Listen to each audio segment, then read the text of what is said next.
ओम शांति पाल भाई। ओम शांति ईश्वर भाई। पाल भाई, हम आज की मुरली रिवीजन कर रहे हैं जी। आज 29/4/2025 की मुरली है और बाबा ने हमारा जन्म के अमूल्य जन्म के बारे में बताया खास कि बच्चे, तुम्हारा यह जन्म बहुत अमूल्य जन्म है। इसी जन्म में तुम मनुष्य से देवता बनते हो तो पावन बनने का पुरुषार्थ करते हो। तो मुख्य हेडलाइन में बाबा ने आज खास कहा है अमूल्य, माने इसका कोई मोल नहीं, ऐसा हमारा जन्म है। तो हमें कितनी इसकी वैल्यू होनी चाहिए, क्या होना चाहिए, थोड़ा आप डिटेल कीजिए। थोड़ा कैसे अमूल्य जन्म है। आज 29 अप्रैल 2025 है ईश्वर भाई जी। आज बाबा ने कहा, मीठे बच्चे, यह तुम्हारा अमूल्य जन्म है। जी। इस जन्म में तुम्हें मनुष्य से देवता बनने के लिए पावन बनने का पुरुषार्थ करना है। बिल्कुल। हमारा यह जन्म अमूल्य जन्म क्यों है? क्योंकि ये हमारा संगम युगी ब्राह्मण जन्म है। बिल्कुल। ये द्विज जन्म है। जी। इसी शरीर में आत्मा शूद्र थी, अभी ज्ञान सागर बाप से ज्ञान लेकर के जी ब्राह्मण बनी है। जी। ब्राह्मण जीवन के नियम मर्यादा को फॉलो करती है। जी। तो उसके कारण ये द्विज जन्म है, मर्जीवा जन्म है। जी। उसके कारण अमूल्य है। फिर अमूल्य इसलिए है कि इसी जन्म में हम अभी क्या है, ब्राह्मण से फिर देवता बनने का पुरुषार्थ कर रहे हैं। तो शूद्र थे पहले जन्म से। जी। फिर अलौकिक जन्म हुआ, ब्राह्मण बने। अब ब्राह्मण से हम देवता बनने का इसी जन्म में पुरुषार्थ कर रहे हैं। जी। तो ये बहुत कीमती जीवन है। बिल्कुल। बहुत ही वैल्यूबल। 84 जन्म में देवताओं से भी उत्तम जन्म है संगम युगी ब्राह्मण जन्म। बिल्कुल। तो इसी जन्म में, मर्जीवा जन्म में, मनुष्य से देवता बनने के लिए पावन बनने का पुरुषार्थ करना है। बिल्कुल। पवित्र बनते बनते बनते हम एक समय ऐसा आएगा जब पावन बन जाएंगे। जी। पाल भाई, आज की क्वेश्चन है बाबा का, इसी से कनेक्शन है पूरा कि ईश्वरीय संतान कहलाने वाले बच्चों की मुख्य धारणा क्या होगी। बाबा कह रहे हैं तो क्या धारणाएं होगी जो ईश्वरीय संतान कहलाएंगे। आज बाबा ने बहुत अच्छी बात बताई। जी। ईश्वरीय संतान और आसुरी संतान क्या है। जी। जो ईश्वरीय संतान होंगे वे आपस में छीरखंड होकर रहेंगे। जी। कभी भी लून पानी नहीं होंगे। जैसे ना तेरी मेरी लड़ाई झगड़ा आर्ग्यू नहीं करेंगे कभी। तो बाबा ने कहा जैसे ईश्वरीय संतान है, इसमें हमने देखा है प्रैक्टिकल में, हमारे यज्ञ में जो यज्ञ के बड़े लोग हैं जी, जो यज्ञ के संचालन का कार्य करते हैं जी, इनके जीवन में हमने देखा है आपस में कैसे प्यार से रहते हैं, छीरखंड होके रहते हैं। किसी को हमने कभी तू मैं करते नहीं देखा हमने। भले आपस में मीटिंग करते हैं, कोई बात होती है उसका सलाह मशविरा करते हैं, लेकिन कभी तू मैं करते हमने नहीं देखा। कभी लून पानी होते नहीं देखा हमने बड़ों में। छोटे जो देह भान के वश हैं उनकी बात थोड़ा बहुत हम नहीं जानते, बाकी सब आपस में छीरखंड होकर रहते हैं। पाल भाई, एक होता है कि लून पानी नहीं होना, माना तू मैं की बात अलग है, लेकिन कई बार आपस में मनमुटाव जैसे हो जाता है आपस में अंदर ही अंदर, तो वो भी नहीं होना चाहिए। बिल्कुल मनमुटाव उनका होता ही नहीं है। नहीं, उनका नहीं होता, लेकिन कई ब्राह्मण परिवार में हो जाता है इससे आपस में। वो जैसे जैसे ज्ञान की समझ बढ़ती जाती है, जी, जो जूनियर होते हैं, नए होते हैं, जैसे जैसे समझ बढ़ता जाएगा वो भी सुधर जाते हैं। जी। और जैसे हमारे बड़े होते हैं ना, भले विचारों की भिन्नता तो होती ही है, लेकिन मन में वो लोग बात को नहीं रखते। अच्छा। मन में भेद नहीं रखते। जी। जैसे हमने देखा है कई बात अलग अलग बातें होती हैं, विचारों में भिन्नता होती है, लेकिन मन में जैसे ही आपस में मिलते हैं तो जैसे कुछ हुआ ही नहीं है। ये बात तो है। ये चीज़ हमने देखा बड़ों में। माना आज की मुरली से ये व्यक्ति धारणा में ले ले, अगर कुछ है भी अंदर में कुछ, तो हर आत्मा बाबा की सिलेक्टेड बच्चे, बाबा के भगवान ने उनको सिलेक्ट किया है, और हर आत्मा का अपना पार्ट है, हर आत्मा की अपनी जिम्मेवारियाँ हैं, हर आत्मा की अपनी पोस्ट पोजीशन है। तो उस अनुसार छोटी मोटी बातें होती है, लेकिन हमें कभी भी लून पानी नहीं होना चाहिए। वही चीज़ हमने देखा। वो वही बात आज के राजनेता भी बोलते हैं। जी। मत भेद भले हो, लेकिन मन में उस बात को लेके मन भेद नहीं करो, बोले। जी। लेके नहीं बैठ जाओ मन में। बिल्कुल। विचारों में भिन्नता होती है, वहाँ ठीक है, होता ही है, हर एक का विचार अपना होता है, हर एक का अपना नज़रिया होता है, हर एक कोई अपना दृष्टिकोण से देखता है, लेकिन उसको मन में लेके नहीं बैठना है। अच्छा है, भगवान वाच है, बाबा का जो डायरेक्शन है, जो ईश्वरीय संतान है, तो कोई सामने वाला देख के ये ना कह के देखो इनको भगवान मिला फिर भी लोग ऐसे हैं आपस में, तो ये बात कभी सामने नहीं आई, तो अच्छी बात है धारणा। तो आपस में बहुत छीर खंडर होकर रहेंगे, जैसे खीर भी होता है जी, दूध पानी चावल शक्कर सब डालते हैं और जब उसको खीर बनाते हैं सब मिल करके कितना मीठा हो जाता है जी, जी। और नमक और पानी को आप घोल दो, घोल करके पानी में उबाल दो तो पानी उड़ जाता है और नमक छोटा सा रह जाता है, तो लून पानी होने वाला व्यक्ति सूख के छोटा हो जाएगा और क्षीरखंड होने वाला मीठा रहेगा, सूख भी देगा खाने वालों। तो ये ईश्वरीय संतान क्षीरखंड होकर रहते हैं और आसुरी संतान में लून पानी के गुण होते हैं। ईश्वरीय संतान में लून पानी कभी नहीं होगा। जो देह अभिमानी मनुष्य हैं अर्थात आसुरी संस्कारों के वश होते हैं, अगर किसी में अवगुण है तो समझे कि हम ईश्वरीय संतान ही नहीं, फिर क्या अवगुण को निकालना पड़ेगा। जो देह अभिमानी मनुष्य हैं वो उल्टा पुल्टा बोलते हैं जी, लड़ते झगड़ते हैं जी, तुम बच्चों में वह आदत नहीं हो सकती। बिल्कुल, यहाँ तुम्हें दैवी गुण धारण करना है, कर्मातीत अवस्था को पाना है, बाबा बोलता है ईश्वरीय संतान के। ये लक्षण आज बाबा ने बताया। बिल्कुल।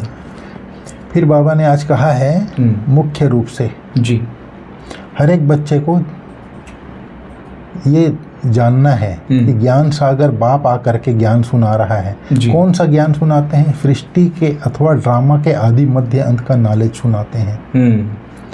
फिर बाबा ने कहा तुम इस पढ़ाई से मनुष्य से, बाप तुमको इस पढ़ाई से मनुष्य से देवता बनाते हैं। तुम आते ही हो मनुष्य से देवता बनने जी। देवताएं भी मनुष्य हैं और यहाँ भी मनुष्य हैं, लेकिन यहाँ के मनुष्य बाप को बुलाते हैं कि हे पतित पावन आओ, देवताएं नहीं बुलाते हैं। सही है। फिर बाबा ने कहा बाप समझाते हैं अपने को आत्मा समझ बाप को याद करना, इसमें ही मेहनत है।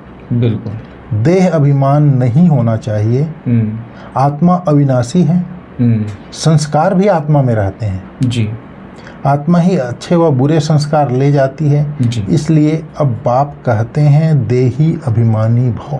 ये बहुत अच्छी बात कही है पाल भाई कि बाबा ने और भी एक बात कही है कि अंदर अपनी जांच करनी चाहिए कि हम बाप को कितना समय याद करते हैं और दैवी गुण कहाँ तक हमारे अंदर धारण हुए। हमारे कोई अवगुण तो नहीं है, हमारी खान पान चाल चलन रॉयल है, फालतू बातों में तो नहीं हम समय गवाते, झूठ तो नहीं बोलते। ये सब बाबा ने आज सावधानी दी है, तो थोड़ा आप डिटेल कीजिए उसका भी आज। तो आज बाबा ने उसके ऊपर ही बोला है जी। रावण राज्य तो सतयुग में होता नहीं जी, तो विकार का नाम नहीं होता जी, वहाँ है ही संपूर्ण निर्विकारी जी। वह राम राज्य है, यह रावण राज्य है जी। इस समय सब तमो प्रधान है, तो इसलिए बाबा ने आज कहा क्योंकि सतयुग में रावण राज्य होगा नहीं जी, रावण के गुण तो होंगे नहीं जी, इसलिए बाबा ने आज कहा अपने अंदर जांच करो। हम बाप को कितना समय याद कर सकते हैं, हमने दैवी गुण कितना धारण किया है, अपने अंदर देखना है हमारे में कोई अवगुण तो नहीं है, क्योंकि सतयुग में ये सब चीज़ें नहीं होंगी। हमारा खान पान कैसा है, हमारा खान पान क्या सात्विक है बाबा की मर्यादा के अनुसार। सारे दिन में कोई भी व्यर्थ बातें इधर उधर की, झूठ तो नहीं बोलते हैं, बहुत बड़ा बात है, झूठ बोलना बहुत बड़ा पाप है।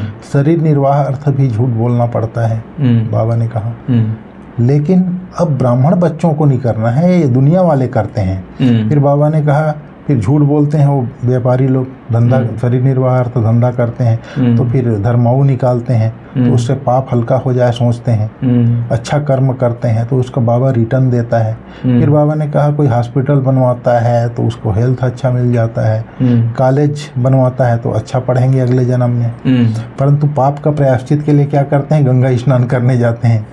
बाकी जो धन दान करते हैं उनका दूसरे जन्म में मिल जाता है जी, उसमें पाप कटने की बात नहीं रहती है। और वह होती है धन की लेन देन ईश्वर अर्थ दिया, ईश्वर ने अल्पकाल के लिए दे दिया, यहाँ तो तुमको पावन बनना है, सिवाय बाप के याद के और कोई उपाय नहीं है पावन बनने का। वहाँ गंगा स्नान करते हैं उससे तो पावन बनते नहीं, पावन फिर पतित दुनिया में रहेंगे नहीं, बाबा बोलते हैं थोड़े ही रहेंगे। वह ईश्वर अर्थ करते हैं इनडायरेक्ट, अभी तो ईश्वर अर्थ है डायरेक्ट। बाबा कहते हैं मैं सम्मुख आया हूँ पावन बनाने, मैं दाता हूँ, मुझे तुम देते हो तो मैं रिटर्न में देता हूँ जी, मैं थोड़ी अपने पास रखूँगा। तुम बच्चों के लिए ही मकान आदि बनाए हैं, सन्यासी लोग तो अपने लिए बनाते हैं, उनको देते हो तो यहाँ शिव बाबा तो अपने लिए कुछ नहीं बनाते हैं, कहते हैं इसका रिटर्न तुमको 21 जन्मों के लिए नई दुनिया में मिलेगा, क्योंकि तुम सम्मुख लेन देन करते हो। बिल्कुल। पैसा जो देते हो वह तुम्हारे ही काम में लगाता हूँ, बाबा बोलता है। भक्ति मार्ग में भी मैं दाता हूँ, अभी भी दाता हूँ। जो पैसा देते हैं वह तुम्हारे काम में ही लगाते हैं बाबा। बाबा कहता है भक्ति मार्ग में है इनडायरेक्ट, यह है डायरेक्ट। बाबा तो कह देते हैं जो कुछ है उनसे जाकर अपना सेंटर खोलो। फिर बाबा ने कहा औरों के कल्याण करो। मैं बाबा बोलता है मैं भी तो सेंटर खोलता हूँ ना, बच्चों के का दिया हुआ है, तुम बच्चों का ही मदद करता हूँ। मैं थोड़े ही पैसा साथ में ले जाता हूँ, मैं तो आकर इनमें प्रवेश करता हूँ, इनके द्वारा कर्तव्य कराता हूँ। बाबा बोलता है हम तो तुम बच्चों का मोस्ट ओबीडियंट सर्वेंट हूँ। अभी तुम जानते हो वही माता पिता बंधु सखा सब कुछ है भी निराकार। तुम कोई गुरु को तुम्हें और माता से पिता नहीं कहेंगे, वहाँ पर गुरु को गुरु, टीचर को टीचर, ऐसा कहते हैं बाबा ने आज कहा। तो इस तरह से बाबा ने आज बहुत अच्छी अच्छी बातें कही। और एक बात बाबा ने की आज की चार्ट के लिए बोला है कि याद का चार्ट बढ़ाने के लिए अभ्यास करना है, हम सब आत्माएं भाई भाई, देह अभिमान से दूर रहना है, अपनी एकरस स्थिति जमानी है, इसके लिए टाइम देना है। खास बाबा ने टाइम देना अपने लिए। आज बाबा ने कहा घड़ी घड़ी देह अभिमान में आकर बाप को भूल जाते हैं जी, टाइम लगता है टाइम जमाने में, अवस्था जमाने में, बिल्कुल देही अभिमानी बनने में जी। फिर बाबा ने कहा ऐसा नहीं कि अभी एक ही बार में एक रस हो जाएगा, एक रस नहीं होगा। बाप की याद स्थायी ठहर नहीं सकती, ऐसा नहीं है। कर्मातीत अवस्था को पा लेंगे फिर तो शरीर भी ना रहे, बाबा बोलता है। पवित्र आत्मा हल्की हो जाएगी अगर कर्मातीत हो गई तो, एकदम शरीर छोड़ देगी पवित्र आत्मा। पवित्र आत्मा के साथ अपवित्र शरीर रह न सके। ऐसे नहीं कि यह दादा कोई पार पहुंच गया है, दादा भी पुरुषार्थ कर रहा है। सही बात। यह भी कहते हैं याद की बड़ी मेहनत है, देह अभिमान में आने से उल्टा सुलना, बोलना, लड़ना झगड़ना आदि चलता है। फिर बाबा ने कहा अब तुम बच्चों को देही अभिमानी बनना है। बिल्कुल। जैसे देवताएं खीरखंड में रहते हैं, आपस में बहुत खीरखंड प्यार से रहते हैं, ऐसे रहना है। बाबा बोलता है देह अभिमानी मनुष्य उल्टा सुल्टा बोलते हैं, तुम बच्चों में वह आदत नहीं होनी चाहिए। यहाँ तो तुमको देवता बनने के लिए दैवी गुण धारण करना है, कर्मातीत अवस्था को पाना है। जानते हो यह शरीर, यह दुनिया पुरानी तमो प्रधान है। पुरानी चीज से, पुराने संबंधों से मन में अंदर ही अंदर वैराग्य आनी चाहिए, बोलता है बाबा। बिल्कुल। देह अभिमान की बातें को छोड़ अपने को आत्मा समझ बाप को याद करना है तो पाप विनाश होंगे। बहुत बच्चे याद में फेल होते हैं, ज्ञान समझाने में बड़े तीखे हैं, परंतु याद की मेहनत बहुत बड़ी है, बाबा कहता है।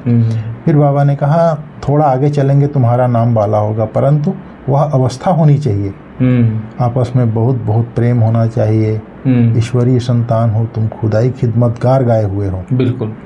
कहते हो हम बाबा के मददगार हैं पतित भारत को पावन बनाने के लिए।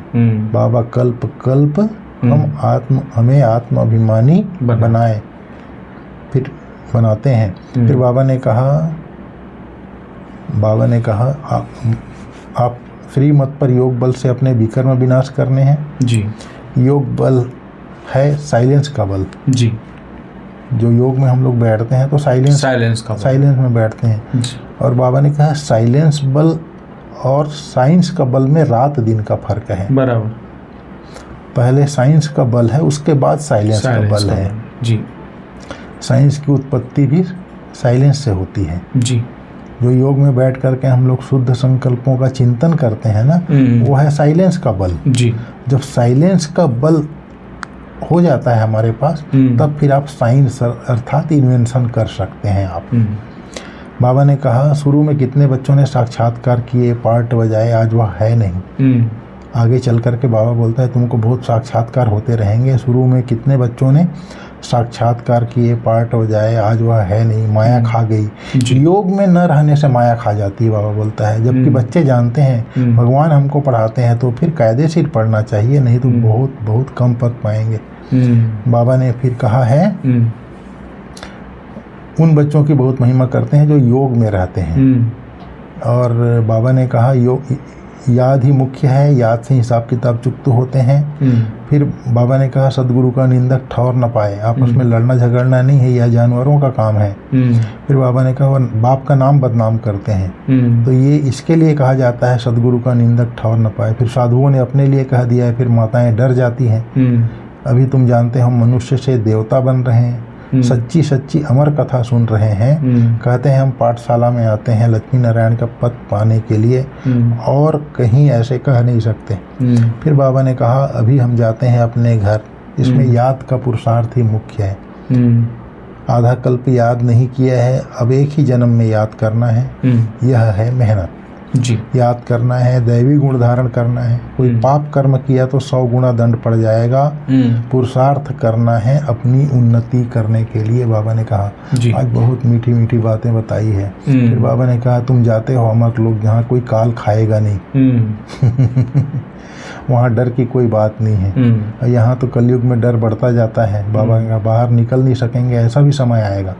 यह भी जानते हो यह पढ़ाई कोटों में कोई ही पढ़ेंगे, कोई तो अच्छी रीति समझते हैं, लिखते भी हैं, बहुत अच्छा है।